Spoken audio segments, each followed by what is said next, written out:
అందరికీ నమస్తే. నేను మీ రైటర్ లక్కీశ్రీ. మీ అందరికీ పార్టీకి తెలిసే ఉంటుంది, కేరళలో ఒక 42 సంవత్సరాల వ్యక్తి సూసైడ్ చేసుకున్నాడు. ఆ సూసైడ్ చేసుకోవడానికి గల కారణం ఏంటి అంటే, ఒక అమ్మాయి షింజిత అనే అమ్మాయి, ఈ దీపక్ అనే వ్యక్తి నాతోటి బస్సులో నన్ను ఇన్అప్రోప్రియేట్గా టచ్ చేశాడు అని ఒక వీడియోని రికార్డ్ చేసి ఆ రికార్డ్ని సోషల్ మీడియాలో పెట్టడం జరిగింది. సో సోషల్ మీడియాలో ఉన్న వ్యూవర్స్ అందరూ కూడా అది నిజమో అబద్ధమో కూడా తెలియకుండానే వీళ్ళే ట్రయల్ చేసేసారు. ఇలాంటి వాడు ఉండకూడదు, ఇలాంటి వాడు సమాజంలో ద్రోహి అని చెప్పి వీళ్ళే అతనికి శిక్ష చేసేసారు. అంటే అతను దోషిగా వీళ్ళే నిర్ధారించేశారనమాట.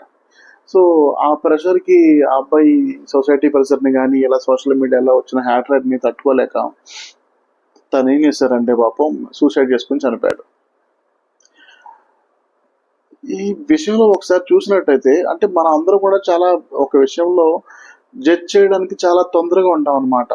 అంటే ఎవరో ఒకరిని తేల్చేయాలి. అంటే ఇప్పుడు సొసైటీ చట్టాలు, కోర్టులు, పోలీసులు ఇంతమంది ఉన్నప్పటికీ కూడా మనం సోషల్ మీడియాలో మనమే మీడియా ట్రయల్ చేసేస్తున్నాం.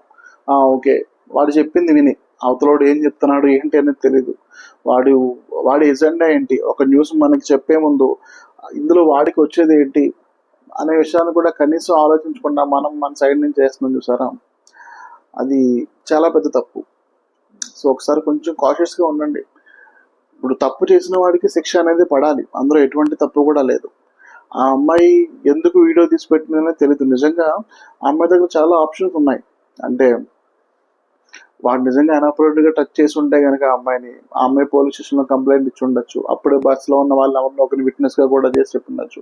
కానీ ఆ అమ్మాయి స్టార్టింగ్లో ఇదేది కూడా చేసినట్లేదు. ఆ అమ్మాయి డైరెక్ట్గా ఒక వీడియో తీసుకుంది, ఆన్లైన్లో డైరెక్ట్గా అప్లోడ్ చేసేసింది. అది ఎంత నిజమో ఎంత అబద్ధం అనేది మనం ఇప్పుడు ఫైండ్ అవుట్ చేయలేకపోతున్నాం ఆ వీడియోస్ని బట్టి కూడా. బట్ చేసినప్పటికీ కూడా ఒక మనిషి అనేవాడు ఈరోజు ఒకవేళ ఆ అబ్బాయి చేయలేదని రేపు పొద్దున ప్రూవ్ అయింది అనుకోండి, ఇప్పుడు ఆ పోయిన ప్రాణాన్ని మనం తిరిగి తీసుకురాగలమా? లేదు కదా. సో నెక్స్ట్ టైం ఏదన్నా ఒక న్యూస్ వచ్చింది మీ దగ్గరికి, దాన్ని ఇంకొకరికి ఫార్వర్డ్ చేయడానికి 1-2 సార్లు ఆలోచించండి. అది అవతల వాడికి ఉపయోగపడేదైతే తప్పకుండా చేయండి. కానీ అది హ్యాట్రెడ్ని పెంచేలా, అంటే ద్వేషాన్ని పెంచేది కానీ, ఒక మనిషి వైపు కానీ, ఒక మతం వైపు కానీ, ఒక కులం వైపు కానీ, దేని గురించి అన్నా ద్వేషాన్ని పెంచేలా ఉంది అంటే దాన్ని ఫార్వర్డ్ చేయడానికి 1 నిమిషం ఆలోచించండి. ఎందుకంటే మనకి ఎవరికి కూడా తెలియదు అక్కడ సిచ్యువేషన్ ఏం జరిగింది ఏంటి అనేది. So, thank you so much for watching this video.